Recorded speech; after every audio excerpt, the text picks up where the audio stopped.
چې د چا په بدن باندې خارښ وي او ډېر زیاته مسله وي ورته ټوله ورځ بدن خارښ کېږي، ډاکټر ته لاړې، ټوپونه دې استعمال کړل، هر قسم دوایي ته استعمال کا، لیکن تا ته شفا نه ملاوي، ستا خارښ نه ښه کېږي، لږ شان ګزارم نه کېږي. د هغه خلکو دپاره مې نن یو داسې عمل راوړی دی انشاءالله تعالی چې 2-3 ورځې تاسو دم کوئ، تاسو ته ارام میلاو شي. عمل ښودلو نه مخکې تاسو ته زه یو اپیل کوم چې دا ویډیو ټولو مسلمانانو سره شیر کړئ.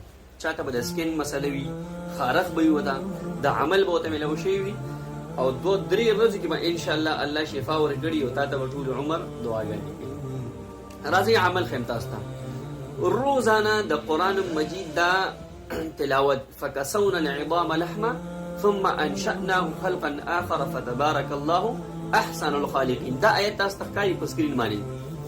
دا به 21 پیره ویل وي او په بدن باندې دم کول دي، یا په تیلو باندې، یا داسې هر قسم تیل وي تاسو سره چې هغې باندې تاسو بدن وړولی شئ، مالش پې کولی شئ، په هغه تیلو باندې دا دم کول 21 پیره به وایي او بیا به هغه په بدن باندې لګوئ. انشاءالله تعالی په لږو ورځو کې به تاسو ته د خارښ نه د سکین کمه بیماري وي، تاسو ته هغې نه الله رب العزت شفا درکړي.